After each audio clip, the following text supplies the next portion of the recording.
Hi friends, ఈరోజు మనం రీసెంట్గా తెలుగులో ఒక మంచి క్రైమ్ థ్రిల్లర్ కాన్సెప్ట్తో వచ్చిన సన్ నెక్స్ట్లో స్ట్రీమింగ్ అవుతున్న Show Time movie story discuss చేసుకోబోతున్నాం. ఇలాగే మీకు ఇంకా ఏ మూవీ స్టోరీని ఎక్స్ప్లెనేషన్ కావాలి అంటే ఆ మూవీ నేమ్ అనేది కామెంట్ బాక్స్లో కామెంట్ చేయండి. ఇంకా ఏమాత్రం ఆలస్యం చేయకుండా మూవీలోకి వెళ్ళిపోదాం.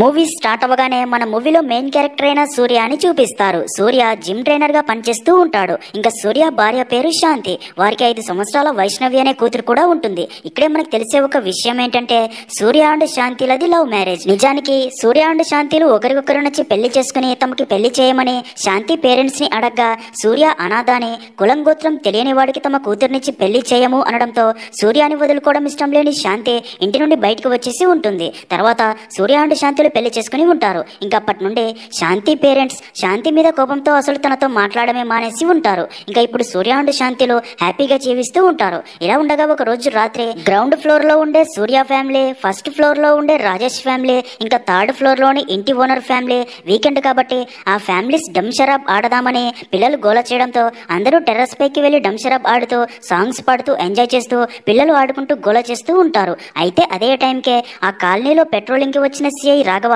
టెర్రస్ పై నుండి వస్తున్న సౌండ్స్ విని రాత్రి 11 అవుతుంది. ఈ టైంలో టెర్రస్ మీద సౌండ్స్ చేస్తూ కాలనీ వాళ్ళకి డిస్టర్బ్ అయ్యేలా చేస్తున్నారు అని కానిస్టేబుల్ తో వెళ్లి విషయం ఏంటో కనుక్కుని ఆ సౌండ్ చేయకండి అని చెప్పిరమ్మని చెప్తాడు. దాంతో కానిస్టేబుల్ అలా బిల్డింగ్ దగ్గరికి వెళ్లి టెర్రస్ పైకి స్టెప్స్ ద్వారా వెళ్లబోగా తన కాలు బెనికి పైకి వెళ్లడం ఎందుకులే అని వారి సౌండ్స్ విని మళ్ళీ సిఐ దగ్గరికి వచ్చి, సార్ ఫ్యామిలీ కలిసి ఏవో గేమ్స్ ఆడుకుంటున్నారు, పిల్లలు ఆడవాళ్ళు కూడా ఉన్నారు కావచ్చు అనగా అది విన్న సిఐ, అయితే ఈ టైంలో సౌండ్స్ చేస్తూ ఉంటే కాలనీలోని మిగతా వారికి డిస్టర్బ్ కాదా, వెళ్లి వార్నింగ్ ఇచ్చి రాపో అనడంతో కానిస్టేబుల్ కి అప్పటికే కాలు నొప్పి ఉండి కొంచెం కోపంగానే టెర్రస్ పైకి వెళ్లి వారితో ఈ టైంలో ఇలా సౌండ్స్ చేస్తూ డిస్టర్బ్ చేస్తున్నారు ఎందుకని సీరియస్ అవ్వగా సూర్య తనతో పిల్లలు గొడవ చేయడంతో వీకెండ్ అని ఇలా టెర్రస్ పైకి వచ్చి గేమ్స్ ఆడుకుంటున్నామని నచ్చి చెప్తాడు.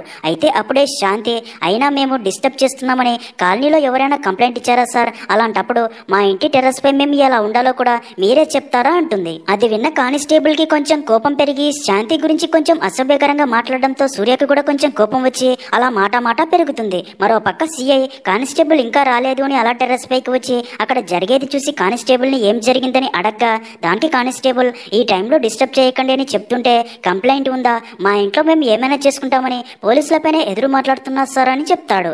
అది విన్న సిఐకి కూడా చాలా కోపం వచ్చి వారిపై సీరియస్ అయ్యి ఇలా మళ్ళీ న్యూసెన్స్ చెయ్యము అని పోలీస్ స్టేషన్ కి వచ్చి రాసి వెళ్ళండి అని చెప్తాడు. అలాగే శాంతిపై కూడా కొంచెం సీరియస్ అవడంతో అదంతా చూస్తున్న సూర్యకి కూడా చాలా కోపం వచ్చి, ఇంత చిన్నదానికి మేము ఎందుకు సార్ పోలీస్ స్టేషన్ కి రావాలి, అయినా రాత్రి టైంలో మీరే ఇక్కడికి వచ్చి లేడీస్ తో మిస్బిహేవ్ చేశారు అని నేనే కంప్లైంట్ ఇస్తా, పోలీస్ యూనిఫామ్ ఉంది అని మీరు ఏం చేసినా చూస్తూ ఉండాలా, ప్రాపర్ కంప్లైంట్ ఉంటేనే ఎక్కడికి రమ్మంటే అక్కడికి వస్తా అంటాడు. అలాగే నాకు కూడా ఎమ్మెల్యేలు మినిస్టర్లు చాలా మంది తెలుసు అంటాడు.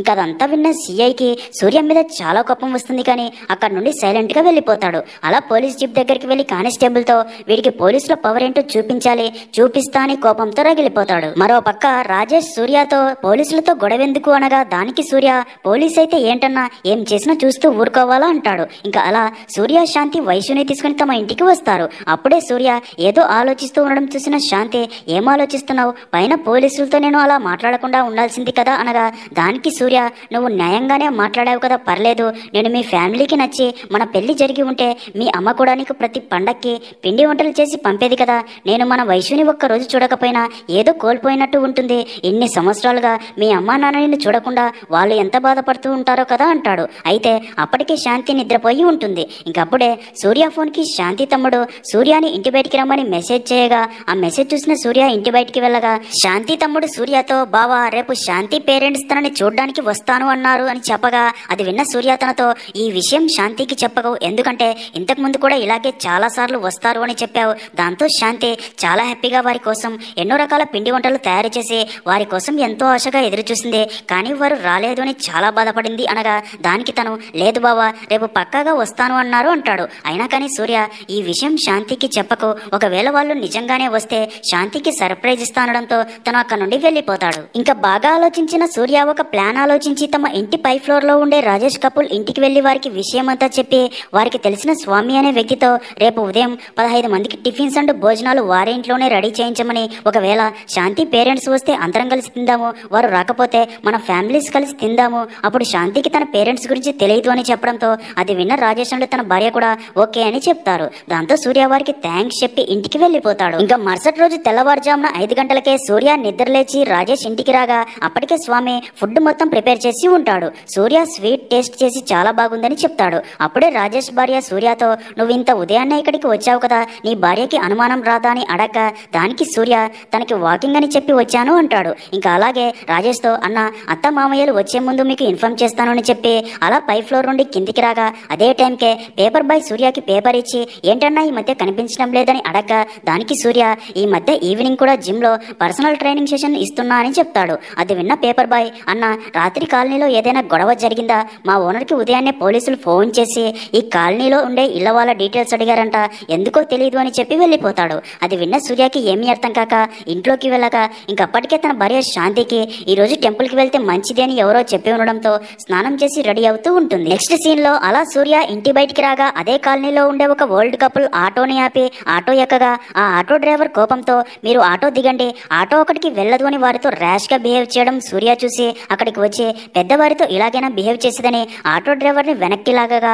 ఆటో డ్రైవర్ కింద పడిపోయి కోపంతో, నా మీదనే చేయి వేస్తావా, నేను సాధారణ ఆటో డ్రైవర్ అనుకున్నావా, సిటీలో నాకు 65 ఆటోలు ఉన్నాయి అంటాడు. సూర్య తనకి సారీ చెప్తున్నా సరే ఆటో డ్రైవర్ కోపంతో ఆ ఓల్డ్ కపుల్ ని ఆటో దింపి సూర్యతో, నేను మళ్ళీ వస్తానరా, నీ సంగతి చూస్తానని చెప్పి అక్కడ నుండి వెళ్ళిపోతాడు. ఇంకా అలా సూర్య ఇంట్లోకి వెళ్ళగా శాంతి సూర్యతో షాప్ కి వెళ్లి కిరాణం సరుకులు తీసుకురమ్మని చెప్పగా సూర్య షాప్ కి వెళ్ళబోగా తన కూతురు వయసు కూడా తనతో పాటు వస్తాను అనడంతో సూర్య తన కూతుర్ని తీసుకుని షాప్ కి వెళ్తాడు. అప్పుడే షాప్ వ్యక్తి సూర్యతో, మీ కాంపౌండ్ లో గానీ చుట్టుపక్కల గానీ ఏవైనా రెంట్కి ఇల్లు ఉన్నాయా, అర్ధరాత్రి పోలీస్ స్టేషన్ నుండి ఫోన్ చేసి మీ ఏరియా ఎలా ఉంటుంది, అక్కడి మనుషులు ఎలా ఉంటారని అడిగారు, వాళ్ళ వారికి ఇల్లు కావాల్సినప్పుడు నాకు ఇలాగే పోలీసులు కాల్ చేస్తూ ఉంటారు అని చెప్పగా అది విన్న సూర్య కొంచెం టెన్షన్ పడుతూ, అన్న వాళ్ళు రెంట్ కోసమే ఫోన్ చేసి ఉంటారా, నేను రాత్రి టెర్రస్ పై అని రాత్రి జరిగిందంతా ఆ షాప్ వ్యక్తికి చెప్తాడు. అది విన్న ఆ షాప్ వ్యక్తి, అయినా పోలీసులతో గొడవ పెట్టుకోవడం ఏంటి సూర్య, ఇంతకీ ఆ పోలీస్ పేరేంటని అడగ్గా దానికి సూర్య తెలియదు అంటాడు.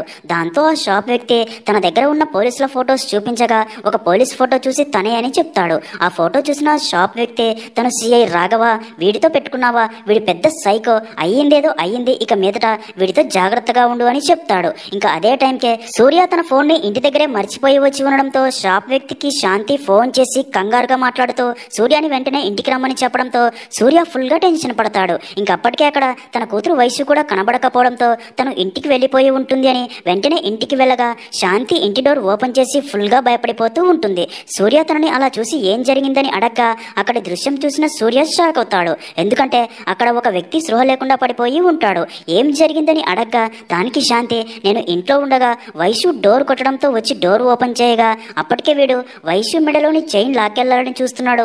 దాంతో నేను వాడిని ఆపడానికి తన కాలర్ పట్టుకుని గట్టిగా వెనక్కి లాగాను. దాంతో తను ఫోర్స్ గా వెనక్కి పడి తల గోడకి తగిలింది అని జరిగిందంతా చెప్పి భయపడిపోగా అది విన్న సూర్య షాక్ అయ్యి ఆ వ్యక్తిని చెక్ చేస్తాడు. అయితే ఆ వ్యక్తి అప్పటికే చనిపోయాడని అర్థమయ్యే శాంతికి అదే విషయం చెప్పి, బాగా గుర్తు చేసుకో ఛాన్సీ, ఆ వ్యక్తి తలపై దేనితోనైనా కొట్టావా అని అడగ్గా దానికి శాంతి, లేదండి, వైషు మెడలోని చైన్ లాగబోతుంటే కాలర్ పట్టుకుని వెనక్కి లాగాను అని పదే పదే అదే చెప్తుంది. సీన్ కట్ చేస్తే బాగా ఆలోచించిన సూర్య వైషుని జరిగిందేమీ ఆలోచించకుండా పడుకోమని తనని ఒక రూమ్ లో పడుకోబెట్టి తర్వాత ఆ వ్యక్తి డెడ్ బాడీ దగ్గరికి వచ్చి సూర్య శాంతితో, నువ్వు కావాలని ఇది చేయలేదు, కానీ తను చనిపోయాడు కాబట్టి ఇది ఎలా జరిగినా సరే తప్పు మన మీదకే వస్తుంది, అందుకే ఇది ఎవరు చేశారని ఎవరైనా అడిగితే జరిగింది చెప్పకు, నేనే చేశానని చెప్పు అంటాడు. అది విన్న శాంతి, నేను చేస్తే దీన్ని మీ మీదకి ఎందుకు వేసుకుంటున్నారనగా దానికి సూర్య, నేను చెప్పింది చెయ్యి అని తనే ఆ వ్యక్తిని కొట్టినట్లు ఒక ప్లాన్ ఆలోచిస్తూ ఉండగా అదే టైంకి ఆ వ్యక్తి దగ్గర ఉన్న ఫోన్ రింగ్ అవడంతో సూర్య ఆ ఫోన్ తీసుకుని లిఫ్ట్ చేయగా ఆ వ్యక్తి భార్య ఫోన్ చేసి ఉంటుంది.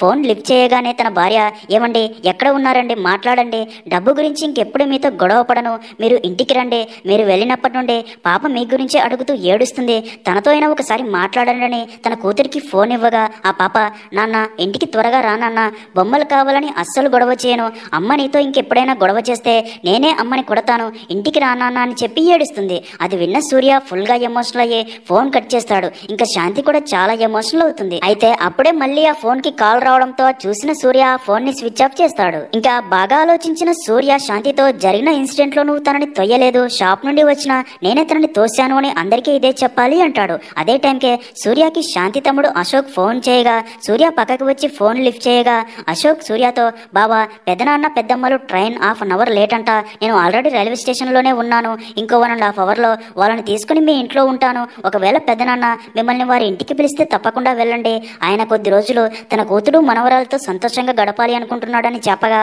అది విన్న సూర్య కూడా సరే అని చెప్పి కాల్ కట్ చేస్తాడు. తర్వాత సూర్య శాంతి దగ్గరికి వెళ్ళి తనతో, శాంతి ఒకవేళ ఈ ప్రాబ్లం సాల్వ్ అవ్వకపోతే నువ్వు వైషు మీ అమ్మానాన్నలతో వెళ్ళిపోండి, ఇంకొద్ది సేపట్లో మీ అమ్మానాన్నలు వస్తున్నారు, అందుకే అశోక్ కూడా కాల్ చేస్తాడని చెప్పగా అది విన్న శాంతి, నిన్ను విడిచి నేను ఎక్కడికి వెళ్ళను సూర్య, మా నాన్న చివరి మాటలు నీకు గుర్తున్నాయా, తను నా ముఖం చూడాల్సి వస్తే అది మనం రోడ్డున పడిన తర్వాతే అన్నాడు, అదే ఇప్పుడు జరగబోతుంది, నేను ఎక్కడికి వెళ్ళను అని ఎమోషనల్ అవ్వగా సూర్య తనతో, సరే నువ్వు ఎక్కడికి వెళ్ళకు, అయినా ఇది నువ్వు కావాలని చేయలేదు, అనుకోకుండా జరిగిపోయింది కదా, అందుకే మనం దీని గురించి పోలీసులకి ఇన్ఫార్మ్ చేద్దాం అంటాడు. దానికి శాంతి కూడా ఓకే అని చెప్తుంది. ఇంకా అదే టైంకే ఆ ఇంటి కాలింగ్ బెల్ ఎవరో కొట్టడంతో ఆ సౌండ్ విన్న సూర్య శాంతితో, బయట ఏం జరిగినా సరే నువ్వు ఆ రూమ్ నుండి బయటికి రాకు అని చెప్పి బయట ఉన్న ఆ వ్యక్తి డెడ్ బాడీని మరొక రూమ్ లోకి తీసుకెళ్లి ఆ రూమ్ డోర్స్ క్లోజ్ చేసి ఇంకా ప్లేస్ అంతా క్లీన్ చేసి భయపడుతూనే వెళ్లి డోర్ ఓపెన్ చేయగా ఆ షాప్ వ్యక్తి సూర్య మర్చిపోయి వచ్చిన సరుకులు తెచ్చి ఉంటాడు. సూర్యతో, సరుకులు కూడా మర్చిపోయి అంత సడన్ గా వెళ్లిపోయావు ఏంటని అడగ్గా దానికి సూర్య, పాప చెప్పకుండా ఇంటికి వచ్చి సైకిల్ మీద నుండి కింద పడిందంట, అందుకే వచ్చాను అని సరుకులు తీసుకోగా ఆ వ్యక్తి ఒక పర్సుని సూర్యకి ఇచ్చి ఇది మీ గేట్ దగ్గర దొరికింది అనగా సూర్య ఆ పర్సు తీసుకుని ఆ పర్సు చనిపోయిన వ్యక్తిదే అని అర్థమయ్యి ఇది ఎవరిదో తెలీదు, పేపర్ బాయ్ లేదా పాలవాడిది అయ్యుండొచ్చు, వాళ్ళు వస్తే కనుక్కొని ఇస్తా అంటాడు. అయితే సూర్య టెన్షన్ గా ఉండడం గమనించిన షాప్ వ్యక్తి, నిన్న రాత్రి జరిగిన దాని గురించే ఇంకా టెన్షన్ పడుతున్నావా, నువ్వేం టెన్షన్ పడకు, మన కాలనీలో లాయర్ వరదరాజులు తెలుసా, ఆ వరదరాజులు ఇంకా శంకర్ కలిస్తే ఎంత ప్రాబ్లం అయినా సాల్వ్ చేస్తారు, ఇద్దరు గ్లాస్మేట్స్, వారిని ఒకసారి నువ్వు కలువు నీ ప్రాబ్లం సాల్వ్ అవుతుంది అని వరదరాజులు ఫోన్ నెంబర్ సూర్యకి ఇచ్చి అక్కడ నుండి వెళ్లిపోతూ ఎందుకో సూర్య బిహేవియర్ చూసిన షాప్ వ్యక్తికి సూర్య మీద కొంచెం డౌట్ వస్తుంది. సీన్ కట్ చేస్తే సూర్య ఆ వ్యక్తి పర్సుని ఇంట్లో పెట్టి ఈ ప్రాబ్లం నుండి ఎలా బయటపడాలని బాగా ఆలోచించి షాప్ వ్యక్తి చెప్పిన లాయర్ వరదరాజులు అయితేనే తనని ఈ ప్రాబ్లం నుండి బయటపడేస్తాడు అని అదే విషయం శాంతికి చెప్పి లాయర్ వరదరాజులకి ఫోన్ చేసి తనని కలవడానికి తన ఇంటికి వెళ్లి లాయర్ వరదరాజుల్ని కలుస్తాడు. వరదరాజులు సూర్యాని చూసి, నేను చాలా ఫేమస్ అండ్ బిజీ లాయర్ని, అందుకే టైం వేస్ట్ చేయకుండా నీ ప్రాబ్లం ఏంటో చెప్పు అనగా దానికి సూర్య, ప్రాబ్లం నాది కాదు సార్, నా ఫ్రెండ్ది, నా ఫ్రెండ్ నా ఇంట్లోనే ఉన్నాడు, తన భయంతో బయటికి కూడా రావట్లేదు, అందుకే మీరే మా ఇంటికి రావాలని రిక్వెస్ట్ చేయడంతో వరదరాజులకి మరో దారి లేక సూర్యతో పాటు తన ఇంటికి వెళ్తాడు. ఇంకా వరదరాజులు సూర్య ఇంట్లోకి వెళ్ళి నీ ఫ్రెండ్ని పిలువు, ప్రాబ్లం ఏంటో కనుక్కుంటా అనగా దానికి సూర్య, సార్ తను ఆ రూమ్ లో ఉన్నాడు, మీరే ఆ రూమ్ లోకి రండి అనడంతో వరదరాజులు ఆ రూమ్ లోకి వెళ్ళగా ఆ వ్యక్తి డెడ్ బాడీని సూర్య నేలపై పడుకోబెట్టి ఉంటాడు. తనని చూసిన వరదరాజులు, నీ ఫ్రెండ్ ఏంటయ్యా, ప్రాబ్లం ఉంది అని ఫుల్ గా నిద్రపోతున్నాడు, తనని నిద్రలేపు అంటాడు. అప్పుడే సూర్య తనతో, తను లేవుడు సార్, తను చనిపోయాడు అని జరిగిందంతా చెప్తూ, తను మా పాప మెడలోని గోల్డ్ చైన్ ని లాక్కెళ్ళాలి అని చూడగా అది చూసిన నేను తనని వెనక్కి లాగడంతో కింద పడి చనిపోయాడని చెప్తాడు. అది విన్న వరదరాజులు నవ్వే, ప్రాంక్ సూపర్ గా ఉంది, ఈ లాయర్ వరదరాజుల మీదనే ప్రాంక్ చేయాలి అని చూస్తున్నావా, ఇంతకీ కెమెరా ఎక్కడ పెట్టావు అంటాడు.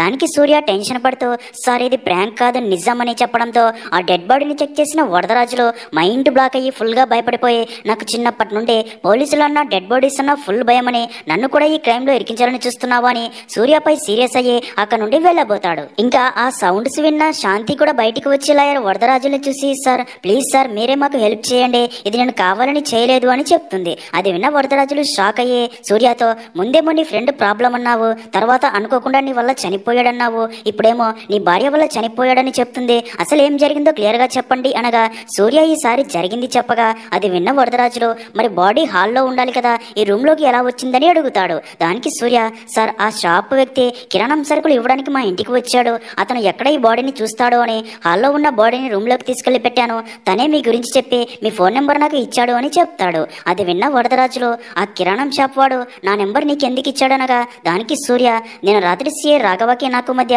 చిన్న గొడవ జరిగింది సార్, ఆ ప్రాబ్లం గురించి సాల్వ్ చేసుకోవడానికే మీ నెంబర్ ఇచ్చాడు అని చెప్తాడు. అది విన్న వరదరాజులు, పోలీసులు అస్సలు వదిలిపెట్టరు, నేను మీకు ఎలాంటి హెల్ప్ చేయలేను అనగా శాంతి అండ్ సూర్య, ప్లీజ్ సార్ మీరే మాకు హెల్ప్ చేయాలని రిక్వెస్ట్ చేయడంతో వరదరాజులు భయపడుతూనే సరే అని చెప్పి తనకి తెలిసిన వ్యక్తికి ఫోన్ చేసి సిఐ రాఘవకి డబ్బు ఇచ్చి ప్రాబ్లం సాల్వ్ చేసుకోవచ్చా అని అడగ్గా దానికి ఆ వ్యక్తి సిఐ మూడు బాగుంటే వింటాడు, కానీ తన మూడు బాగకపోతే తను ఒక సైకో పోలీస్ అని చెప్పడంతో అది విన్న వరదరాజులు అదే విషయం శాంతి అండ్ సూర్యాలకి చెప్పగా అది విన్న శాంతి అండ్ సూర్య ఇది కావాలని చేయలేదు సార్, ప్లీజ్ సార్ ఈ ప్రాబ్లం నుండి మీరే కాపాడాలని రిక్వెస్ట్ చేస్తారు. ఇంకా బాగా ఆలోచించిన వరదరాజులు వారితో ఈ డెడ్ బాడీని తీసుకెళ్లి ఇంటి ముందు ఉన్న చెత్త కుండీలో పడేద్దాం, తర్వాత ఏమీ తెలియనట్టు పోలీసులకి ఇన్ఫార్మ్ చేద్దాం, ముందు నేను బయటికి వెళ్లి రోడ్ మీద ఎవరైనా ఉన్నారో లేదో చూస్తా, ఎవరూ లేనప్పుడు డోర్ ని ఒకసారి కొడతా, మీరు వెంటనే బాడీని మూసుకొచ్చి చెత్త కుండీలో పడేయండి, ఎవరైనా ఉంటే 2 సార్లు కొడతా, బాడీని బయటికి తీసుకురాకండి అని చెప్పి అలా బయటికి వెళ్తాడు. అయితే రోడ్డు మీద 5 నిమిషాలకు ఒకసారి ప్రజలు వెహికల్స్ వస్తూ ఉండడంతో ఈ ప్లాన్ వర్కౌట్ అవ్వదు అని వరదరాజులు మళ్ళీ ఇంట్లోకి వచ్చి వారితో ఈ ప్లాన్ వర్కౌట్ అయ్యేలా లేదు అని, అందుకే మీరు తనని కావాలని చంపలేదు కదా, అనుకోకుండా యాక్సిడెంటల్ గా జరిగిపోయింది కాబట్టి మనమే పోలీసులకి అసలు విషయం చెప్పేద్దాం అంటాడు. అది విన్న సూర్య అయితే సార్ ఇది నా వల్లే జరిగిందని ఒప్పుకుంటా, అప్పుడు నా భార్య కూతురిని కూడా ఈ కేసులో ఇంటరాగేషన్ చేస్తారా అని అడగ్గా దానికి వరదరాజులు చేస్తారు అని చెప్తాడు. దానికి సూర్య నా కూతురు చిన్న పాప సార్ అంటాడు. దానికి వరదరాజులు అయితే నీ కూతుర్ని మీ అమ్మ వాళ్ళ ఇంటి దగ్గర వదిలిపెట్టిరా అనగా దానికి సూర్య నాకు ఎవ్వరూ లేరు సార్, నేను ఒక అనాథని, శాంతిని ప్రేమించి పెళ్లి చేసుకున్నాను, ఇప్పుడు శాంతి పేరెంట్స్ కూడా మాతో మాట్లాడడం లేదు, 7 సంవత్సరాల తర్వాత ఈ రోజే శాంతి పేరెంట్స్ మా ఇంటికి రాబోతున్నాడు అని చెప్తాడు. ఇంకా అదే టైంకే ఎవరో ఇంటి కాలింగ్ బెల్ కొట్టడంతో ముగ్గురు ఫుల్ గా భయపడిపోతారు. సూర్య అండ్ శాంతి వెంటనే డెడ్ బాడీని మోసుకుని వెళ్లి సూర్య జిమ్ రూమ్ లో పెట్టగా సూర్య శాంతిని బెడ్రూమ్ లోనే ఉండమని చెప్పి అలా సూర్య అండ్ వరదరాజులు డోర్ ఓపెన్ చేయగా వచ్చిన వారిని చూసి ఇద్దరు షాక్ అవుతారు. ఎందుకంటే వచ్చింది ఎవరో కాదు CI Raghava and constable. CI Raghava సూర్యతో ప్రాపర్ కంప్లైంట్ తో వస్తే పోలీస్ స్టేషన్ కి వస్తా అని చెప్పావు కదా, అందుకే ప్రాపర్ కంప్లైంట్ తోనే వచ్చాను అని పేపర్స్ తనకి చూపిస్తాడు. ఇంకా వరదరాజులు వ్యక్తిని చంపిన విషయం అనుకుని సార్ అదేదో అనుకోకుండా జరిగిపోయిందంట, 7 సంవత్సరాల తర్వాత సూర్య అత్తమామయ్యలు మొదటిసారి ఈ రోజే ఇంటికి రాబోతున్నారు, వారు వచ్చి వెళ్ళాక సూర్యాన్ని తీసుకుని నేనే పోలీస్ స్టేషన్ కి వస్తానని రిక్వెస్ట్ చేస్తాడు. ఇంకా అప్పుడే సిఐ సూర్యతో రాత్రి బాగా రెచ్చిపోయావు కదా, నీకు ఎమ్మెల్యేలు మినిస్టర్లు తెలుసు అని ఒక్కరితో అయినా కాల్ చేయించు, నేను ఇప్పుడే ఇక్కడ నుంచి వెళ్ళిపోతా, రాత్రి నువ్వు నీ భార్య ఎంత రెచ్చిపోయారు, నువ్వు మా మీదనే కంప్లైంట్ ఇస్తా అన్నావు కదరా అనగా దానికి సూర్య నాకు ఎమ్మెల్యేలు మినిస్టర్లు ఎవరు తెలియదు సార్, కోపంలో అలా అన్నాను, ప్లీజ్ సార్ నన్ను క్షమించండి అంటాడు. దానికి సిఐ ఇంతకీ నీ భార్య ఎక్కడ, పోలీసులంటే కొంచెం కూడా భయం లేకుండా మాట్లాడింది, తనని పిలువు అంటాడు. అప్పుడే శాంతి కూడా అక్కడికి వస్తుంది. సిఐ తనని చూసి రాత్రి అంతలా మాట్లాడావు, ఇప్పుడేంటి ఇంత సైలెంట్ గా ఉన్నావు, ఇప్పుడు మీ మీద ప్రాపర్ కంప్లైంట్ ఉంది, మరి ఇప్పుడు పోలీస్ స్టేషన్ కి వస్తారా అంటాడు. అప్పుడే వరదరాజులకి టెర్రస్ పై జరిగిన గొడవ గురించి తెలుస్తుంది. ఇంకా సూర్య అండ్ శాంతి ప్లీజ్ సార్ రాత్రి కోపంలో అలా మాట్లాడినందుకు క్షమించండి అని ఇద్దరు రిక్వెస్ట్ చేస్తారు. అప్పుడే సిఐ వారితో సూర్య మీద మొత్తం 3 కేసులు బుక్ అయ్యాయని 3 సెక్షన్ల నెంబర్లు చెప్పగా అది విన్న లాయర్ 324 ఎందుకు సార్, అతను ఎవరిని కొట్టలేదు కదా అనగా దానికి సిఐ సూర్య ఒక ఆటో డ్రైవర్ ని కొట్టాడు అని, ఆ ఆటో డ్రైవర్ కంప్లైంట్ ఇచ్చాడు అనగా దానికి సూర్య సార్ నేను ఆటో డ్రైవర్ ని కొట్టలేదు, ఓల్డ్ కపుల్ తో ర్యాష్ గా బిహేవ్ చేస్తుంటే తోశాను అంతే అంటాడు. అది విన్న వరదరాజులు ఈ విషయం నాకెందుకు చెప్పలేదు అని సూర్యపై సీరియస్ అవుతాడు. అలాగే సిఐతో సార్ నాకు ఈ కంప్లైంట్ విషయం తెలియదు సార్ అంటాడు. అదే టైంకే రూమ్ లో నిద్రపోతున్న సూర్య కూతురు నిద్రలేచి వారిని పిలుస్తుంది. దాంతో సిఐ సూర్య అండ్ శాంతిలని వెళ్ళమని చెప్పగా సూర్య వరదరాజుని కూడా రూమ్ లోకి రమ్మని సైగ చేస్తాడు. దాంతో వరదరాజులు తను వాష్రూమ్ కి వెళ్తాను అని సిఐతో చెప్పి వారి దగ్గరికి వెళ్తాడు. ఇంకప్పుడే సిఐ సూర్య అక్కడే టేబుల్ పై ఉంచిన చనిపోయిన వ్యక్తి పర్సు చూసి దాన్ని మళ్ళీ అక్కడే పెట్టేస్తాడు. మరో పక్క సూర్య వరదరాజులతో సార్ రాత్రి జరిగిన చిన్న ఇన్సిడెంట్ కే ఇంత చేసిన ఆయన లోపల డెడ్ బాడీ ఉందని తెలిస్తే మమ్మల్ని వదిలిపెట్టాడు సార్, అందుకే ప్లీజ్ సార్ మీరే సిఐతో మాట్లాడండి, డబ్బుతో ఏమైనా మేనేజ్ అవుతుందేమో మీరే సిఐతో మాట్లాడి కనుక్కోండి అని చెప్పడంతో వరదరాజులు వెళ్లి సిఐతో సార్ ఈ ఇష్యూని అమౌంట్ తో సాల్వ్ చేసుకుందాం ప్లీజ్ సార్ అని రిక్వెస్ట్ చేయగా అది విన్న సిఐ సరే అని శాంతి అండ్ సూర్యాలను కూడా అక్కడికి పిలిచి నాకు లంచం తీసుకునే అలవాట్లేదు, అందుకే పోలీస్ వెల్ఫేర్ ఫండ్ కి 2 లక్షలు డిపాజిట్ చేయండి అని చెప్తాడు. అది విన్న వరదరాజులు సూర్యతో 2 లక్షలు డిపాజిట్ చేసి ప్రాబ్లం సాల్వ్ అవుతుందని చెప్పి ఒప్పిస్తాడు. అయితే అదే టైంకే ఆ ఇంటి కాలింగ్ బెల్ ఎవరో కొట్టడంతో వరదరాజులు సిఐతో సార్ సూర్య అత్తమామలు వచ్చినట్లు ఉన్నారు, వారు మిమ్మల్ని ఇక్కడ చూస్తే ఏమనుకుంటారో అనగా దానికి సిఐ ఏం పర్లేదు సూర్య ఫ్యామిలీ ఫ్రెండ్ అని చెప్పొచ్చులే అంటాడు. దాంతో వరదరాజులు వెళ్లి డోర్ ఓపెన్ చేయగా వచ్చింది పై ఫ్లోర్ లో ఉండే రాజేష్. తను వరదరాజులను చూసి ఏంటి మామ ఇక్కడ ఉన్నావు, సూర్య ప్రతాపం గురించి నీకు కూడా తెలిసిపోయిందా, రాత్రి సిఐ అండ్ కానిస్టేబుల్ ఓవర్ చేస్తే సూర్యనే సిఐకి చుక్కలు చూపించాడు అని ఓవర్ గా మాట్లాడతాడు. అది విన్న సిఐ రాజేష్ ని కూడా లోపలికి పిలవడంతో అక్కడ సిఐని చూసిన రాజేష్ షాక్ అయ్యే సారీ సార్ వరదరాజులు నేను చైల్డ్హుడ్ ఫ్రెండ్స్ అందుకే అలా మాట్లాడాను అంటాడు. దానికి సిఐ నువ్వు ఒక్కడివే సారీ చెప్తే సరిపోతుందా, రాత్రి నీతో పాటు ఉన్న అందరూ సారీ చెప్పాలి అని కానిస్టేబుల్ తో పైకి వెళ్లి అందరినీ ఇక్కడికి తీసుకురమ్మని చెప్పగా వరదరాజులు తనతో ప్లీజ్ సార్ వారందరూ ఎందుకు ఆల్రెడీ అమౌంట్ తో సాల్వ్ చేసుకున్నాం కదా అనగా దానికి సిఐ అది నేను జోక్ చేశాను అంటాడు. అయితే రాత్రి ఒక్క మాట అనగానే సీరియస్ అయిన శాంతి అండ్ సూర్యలో ఇప్పుడు ఎన్ని మాటలు అంటున్నా సరే సైలెంట్ గా ఉండడంతో సిఐకి డౌట్ వచ్చి మీరు మారిపోయారా లేక నా దగ్గర ఏదైనా దాస్తున్నారా అని అడగ్గా దానికి సూర్య అలాంటిదేం లేదు సార్ నిజంగానే మేము మా తప్పు తెలుసుకున్నాం అంటాడు. సీన్ కట్ చేస్తే అలా కాసేపటికి కానిస్టేబుల్ అండ్ వరదరాజులు రాజేష్ ఫ్యామిలీని అలాగే ఇంటి ఓనర్ ఫ్యామిలీని అందరినీ అక్కడికి తీసుకుని రాగా సిఐ వారితో తప్పు చేసిన వారు శిక్ష అనుభవించాలి కదా అని వారు సారీ చెప్తున్నా సరే తన ఈగో సాటిస్ఫాక్షన్ కోసం వారందరినీ గుంజీలు తీయమని లేదంటే అందరినీ పోలీస్ స్టేషన్ కి తీసుకెళ్లి కేసులో ఇరికిస్తాను అని చెప్తాడు. దాంతో అందరూ గుంజీలు తీయడం స్టార్ట్ చేస్తారు. అది చూసి వరదరాజులు సిఐతో పాపం సరిగ్గా వదిలేయండి అని చెప్పినా సరే సిఐ ఎవరి మాట వినడు. అదే టైంకి సూర్యకి శాంతి తమ్ముడు అశోక్ ఫోన్ చేసి బావా పెద్దమ్మ పెద్దనాన్నలని రైల్వే స్టేషన్ లో పిక్ చేసుకుని మే ఇంటికి బయలుదేరాను శాంతి అక్కకి విషయం చెప్పు అంటాడు. అది విన్న సూర్య తమని ఇంకా వదిలేయమని రిక్వెస్ట్ చేసినా సరే సిఐ వారి మాటలు వినడు, గుంజీలు తీయమంటాడు. అప్పుడే వరదరాజులు ఆ complaint paper fake complaint paper అని ఆటో డ్రైవర్ ఎవరు కూడా కంప్లైంట్ ఇవ్వకపోయినా సరే సిఐఏ టైప్ చేసి తీసుకొచ్చాడని అర్థమయ్యే అదే విషయం సిఐని అడగ్గా దానికి సిఐ ఇప్పటికైనా అర్థమైందా పోలీసులతో పెట్టుకుంటే సీసీటీవీ ఫుటేజ్ ద్వారా కూడా కంప్లైంట్ రాసి కేసులో ఇరికిస్తామని చెప్పి గుంజీలు తీయిస్తాడు.